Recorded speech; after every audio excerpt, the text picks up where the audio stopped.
YouTube and welcome to another video. So this weekend we're in the Costco car park at the moment, so I thought this would be a fun little weekend to vlog because we're going to do that today. We're going to do a massive restock on all of our favourites, take you around because it's always so fun and overwhelming in there. Like, you always find little new bits and pieces, sometimes you get the samples. So, and it's also really weird because we did the same exact thing last year, so it's the same weekend that we did the 10k, and we did exactly the same thing. 10k's on the Sunday, but the day before we came to Costco, so we were like, why not relive it, why not do it again, but this time we can actually do a vlog for it. So yeah, we're currently in the Costco car park. We will take you in there, and then yeah, I'll show you all of the food and bits and pieces that we get to potentially prep for the 10k tomorrow too.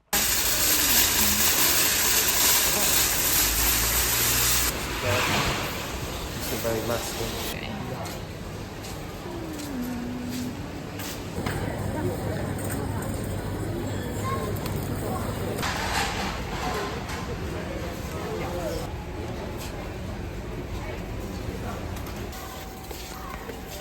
Okay. Yeah, so no watermelon. The woman's serving it. Just tell me what it is, I can understand this. It is so busy in here, oh my god. It is absolute carnage, but we are making good progress on the trolley. Watermelons, because here are all the boxes. All of my protein goods.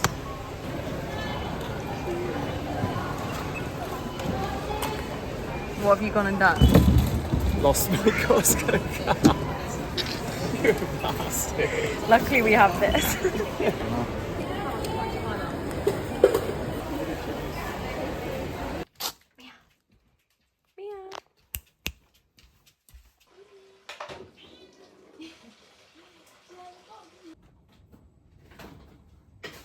We rushed a bit putting all of the food shop away just because it is so hot and we didn't have any freezer bags or cool bags. So I was a little bit like, right, I need to not film this and put this all back in the fridge to make sure it hasn't melted. But I've got the fun job now. Alex is preparing us some lunch. I'll show you what we picked up. We got a hot chicken baguette, and then we're gonna have that with some mayo and cucumber. So I'm really looking forward to that. But my fun job first is we get loads of meat, which obviously lasts us for ages. Keep them in the freezer. We've got some salmon, we've got some quick fry steaks, and then we've also got some chicken breasts as well. So these will literally last us for like 6 weeks, something like that, which is crazy. But the fun job now is to put them all into the freezer bags and then try and figure out how we're actually going to fit them in the freezer. It literally smells so good, that chicken. I usually do the salmon in 2, just because then one for me, one for Alex. But we'll see how many there are, because obviously you just pick it based on weight. And we always try and go for the heaviest weight as well to make sure we get the most protein, of course. So this one's going to have 2 in. Then we just seal it up. And I will also wipe the table down thoroughly after I've done this as well. And just sort of puff it down like that. First pack of salmon. Might get an even number. It's an odd number, we've got 3 left. It's alright, I'll put the one on its own. On its own. Yes, Mimi? Are you hungry? Mimi. Mimi. That is all the salmon done. I usually like having these with like a stir fry or something like that, so it's like a little bit of a treat when we get ourselves some salmon. Right, next I'm gonna tackle these steaks, which again, occasionally we'll have it with like Greek salad, potatoes, like that style. But again, most of the time we'll chuck it into some sort of stir fry or even have it with pasta. But yeah, it's just nice to get a little bit of red meat as well. And then if we get like mince, I'll just usually buy that from the shop on a normal food shop. So again, I'm just gonna see how many we can divide this by. I think I'll probably try and do, because there's quite a lot of these compared to the salmon, so I think I'm going to try and do 4 at a time. No, I'm going to do 3 at a time. I'm just trying to move as quickly as I can because I am worried that they were out of the fridge for a while. That's the second lot of protein secured. And then last but not least, we have got the chicken breast. This is 2.429 kg, so again, we are well stocked on the protein. But I'll just, and they're also massive as well. So again, I probably will put 1, 2, 3, 4, 5. I think there might be 7. So we'll put them in pairs and then one on its own. I think there's 7. Sometimes there are some hidden under because they literally are massive. Like I said, this will last us for ages. We usually only go to Costco if we need to get like a lot of our like cupboard stuff and just like have a restock on everything. So we kind of like wait it out. But yeah, this will go such a long way. And they need to get into the freezer ASAP. This one on its own because it's massive. What the hell? What the hell? And then yeah, I'll give it all a little bit of a wipe down before it goes into the freezer. I just want to wash my hands now, to be honest. I don't love this job, but it's a needs must. And this is the setup for the chicken baguettes.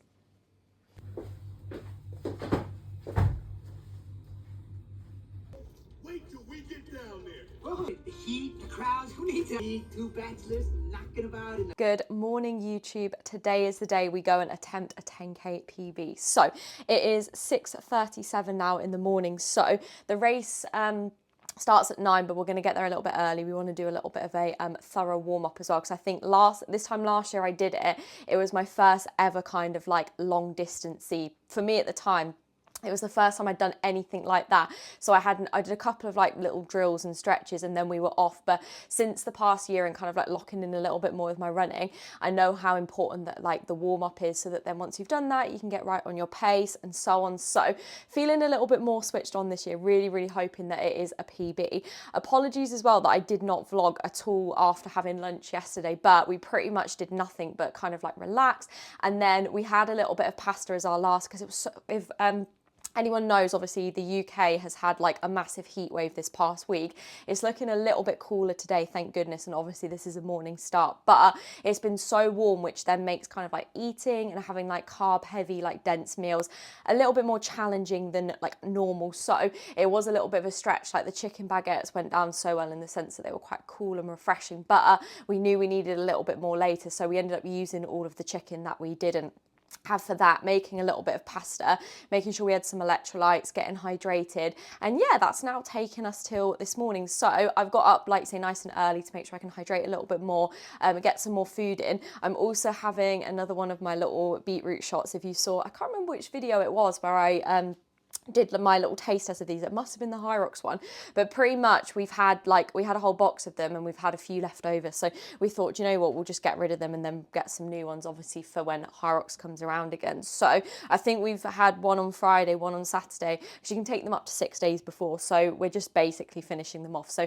if it works by a tiny little bit, like, we're gonna just pray that it does something. But yeah, I think that is pretty much everything to update on. My hair, obviously, yeah, you can probably tell I have pretty much just got out of bed, but I'm going to get dressed into my outfit, definitely get some sun cream on as well, and yeah, just get some food down me as well so it's digested, ready in time for 9 a.m. Some cereal, a banana, and then I'm just trying to stomach this beetroot shot as well. So this is the outfit of the day. I've got my trusty Addy Zeros on, some Gymshark shorts with the little pockets, because last year I ran with a little belt on to keep my phone with me, but I've just gone outside, tested it, and I think it's going to sit okay in my pocket, so we're going to go beltless. Probably should take that just in case I change my mind. A little Able sports bra, I just find these really comfortable. Sunnies, hair in a plait, and yeah, I think that is me ready to go. And also we'll do some race predictions in the car on the way.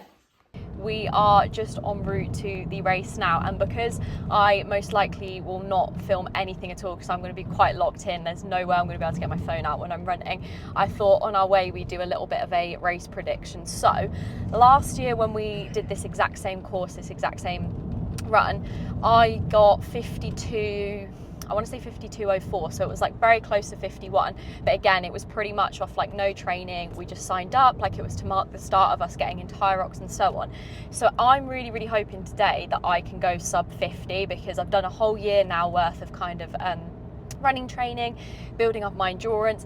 The only thing is my Garmin does predict that I can do, I think the latest prediction was 46:30 something, which I think is quite ambitious, but it mainly is because obviously we do a lot of track work, we do a lot of interval stuff as well, so obviously our speeds are a lot quicker there, so I think it's combined that with my long runs and predicted that I can hold those intervals that I do at the track for the whole duration of the 10k. So I'm going to do my very, very best to go underneath the 50-minute mark, but by how much I have no idea, so that is going to be obviously the next update. Right, Alex, what are your predictions? Well, last year with no training, no real, I think my last long distance run was 12 years ago for a half marathon in Oxford, so I did a 43:02 with no watch, no real pacing idea. I was just following running clubs, and every time I got closer I went by and found someone else to run with. So we're looking at a sub 40. I'm going to say, I reckon I can do 38:39. That is very precise. Very Well, not that specific, but 38 something or 39 something. Because you're different as well. Your Garmin doesn't have as much like. Oh, my Garmin says I can do it in the 42, so, but I know I can do better. So. No, we're excited.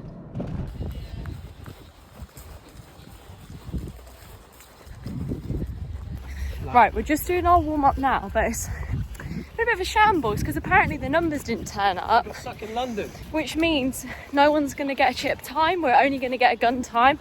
So just saying that now because I don't want to make it up at the end and be like, well, my time didn't come through properly, because yeah, it's literally not our fault, but thank gosh for a Garmin. So yeah, we're going to have to just go off what our Garmin says and take that as the potential new 10k PB.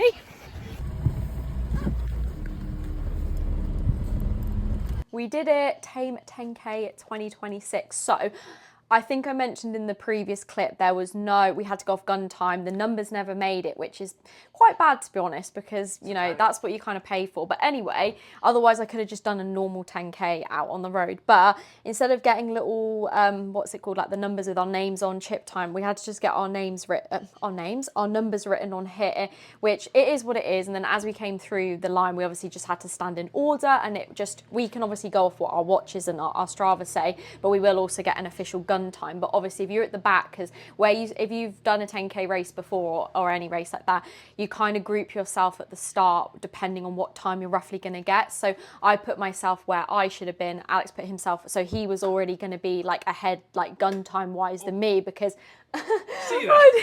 I didn't obviously go under the arch bit until, anyway, without going into it too much, I didn't quite get my sub 50, which is a little bit gutting because I did think like I had it in the bag. The first part is downhill. So when you're looking at your watch, again, the adrenaline's there, like you're kind of running with the crowds and stuff like that. I ended up doing a 4:50 for my first kilometre, which I knew, like I couldn't really control it because it was just downhill anyway.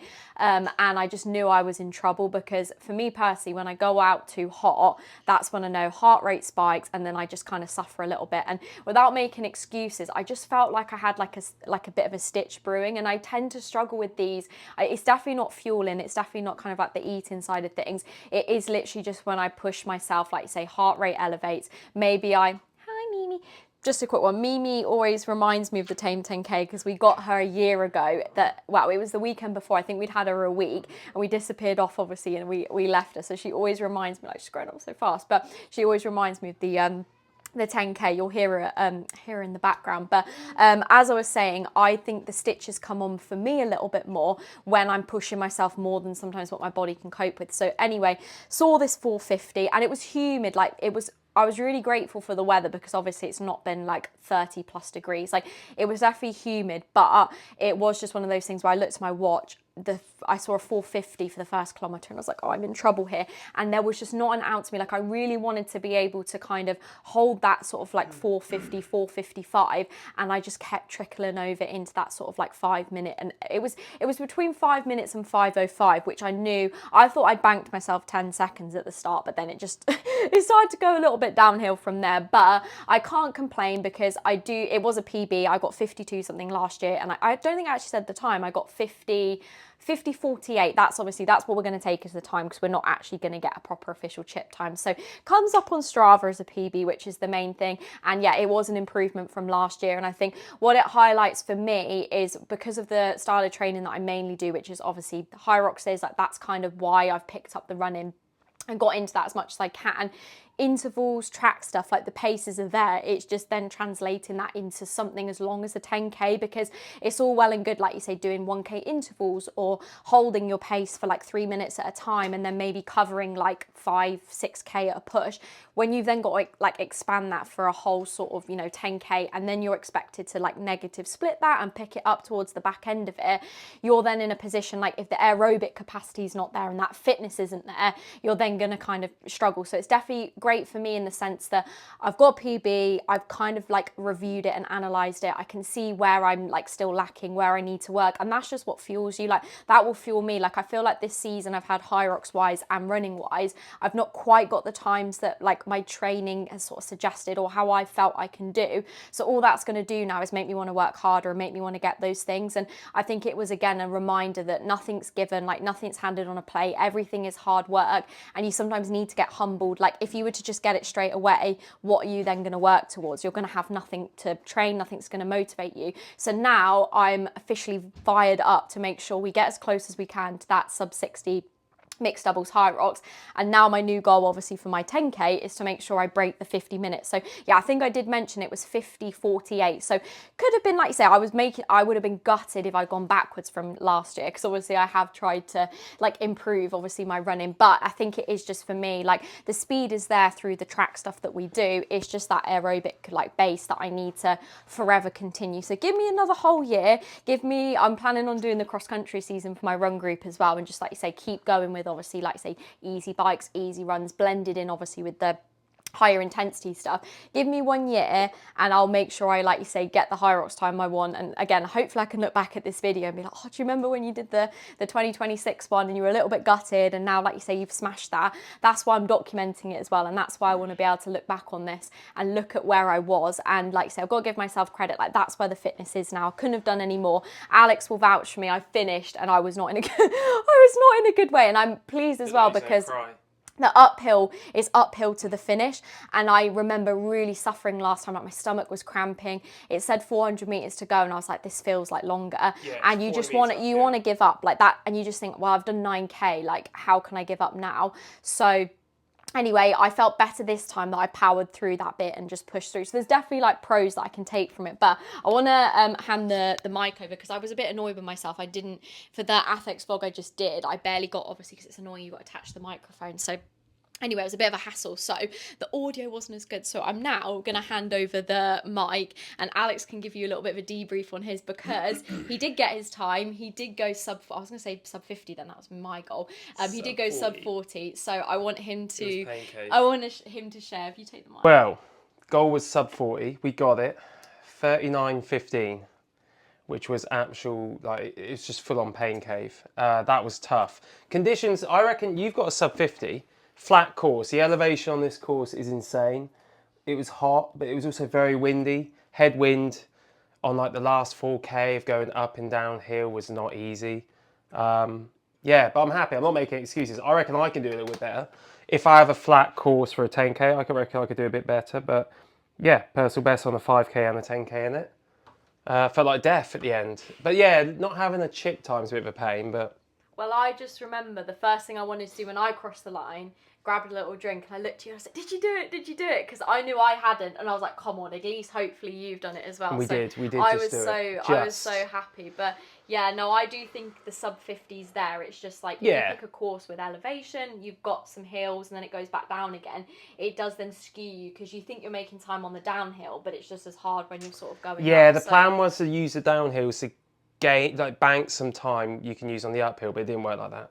Going downhill was just as tough as going uphill. I think it's just conditions, but I mean, yeah, We'll sign you up to 10K. I'll sign up. I'll pace you. You get the sub 50. It'll be easy. This is why I know you can do it. This is why I said as well, I'm definitely better, hence why I prefer mixed doubles or like doubles comps in general, because when I know I'm working for someone else as well and like my performance impacts how they do, it gives me like another notch. Like I felt very lonely today, like I had no music because you're not meant to wear headphones, and I just decided to just, like I said, listen to my breathing, listen to kind of what was going on around me, and I felt very lonely, and you're sort of trying to find something in there to push yourself to, again, for me, get into those 4-minute zones a little bit. But I'll say 4-minute, like 4:50, 4:55, not quite 4-minute, and you just don't have it there. Whereas I know if maybe Alex comes and we do a different one, different course, it's a little bit flatter, and I just get him to sort of watch the clock. I kind of switch off a little bit, know that it's tracking it for me. Yeah, because that takes the energy out. You keep checking. And I think always keep just checking. trusting you'll push me through. And like I said, it's something I need to work on, because I can't do everything. I have to do stuff on my own. And like today was just an example of how I know that if I was paced, it could have been a completely different story, because when I was like struggling, when I was in the pain cave, I could have been spurred on a little bit. So in hindsight, I think I might be better attempting a PB if I'm being paced, if that makes sense, not just doing it on my own. So yeah, I think we're both happy, because we didn't give up. No DNFs, that's the main thing, and also no going backwards from last year. I would not have been happy. Yeah, imagine if all I've that done training. a whole year of work. But again, it just goes to show with running that a whole year can only take, like, and this is like fitness in general, you can't shortcut this stuff. You can't achieve certain things in 6 weeks or 4 weeks or really short windows of time. It's taken me a whole year just to take, we'll call it 2 minutes, but just to take off 2 minutes, which is nuts when I've put the amount of effort I've had in, the streak that I've got on Strava, all the sessions, like all the things that when I didn't want to show up and do it, that's all been done. But like 2 minutes, when you put it into perspective like that, that's pretty normal for running and like making sustainable kind of progress and gains with it.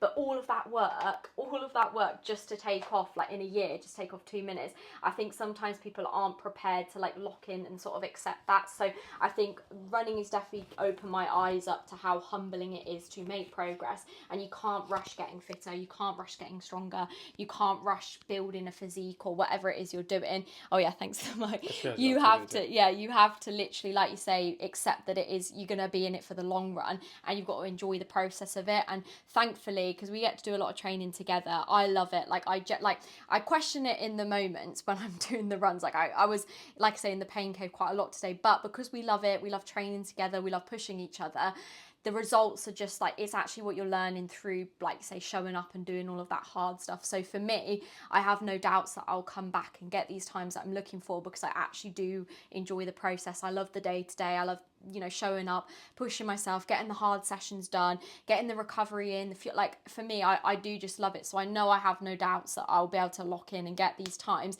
It is just a question of being patient, which again with fitness, you've got to have that patience. You can't click your fingers and get where you want to be. It is, effort and effort. And I think that's what running has really shown me, especially when there is a lot of emphasis on quick fixes. This has really kind of, like you say, brought me back to kind of a level where running's a patient game, where I know you've got to work for it and accept that, okay, you might do a year's worth and only get a minute PB, but a PB's a PB, we're progressing, we're getting faster. So yeah, I think that probably does round off the video, because if I'm being completely honest, I'm just gonna like crash, get some food in, just brain rot for the remainder of Sunday, because I've got a busy day of work tomorrow catching up with all of my clients. So I want to make sure that, and this is something I've learned again, is making sure I give myself this downtime in order to show up the best that I can for them on a Monday. So I definitely need to make sure I reset, just have a nice chilled rest of my Sunday. But yeah, thank you so much for watching if you did make it to the end. Sorry to disappoint that it wasn't I was hoping I could caption this, we did I keep getting it wrong. I keep saying sub 60 for high rocks, sub 50. I kept hoping I could caption it sub 50, but we're on the cusp. I'm going to get it next time. It is just a question now of being able to have this, look back on it and be like, oh my gosh, remember when you were there? And now, like, you do 50 minutes for your, your easy zone 2 pace. I don't know if that will ever be a thing, but thank you so much for watching if you made it this far, and I look forward to seeing you in another video.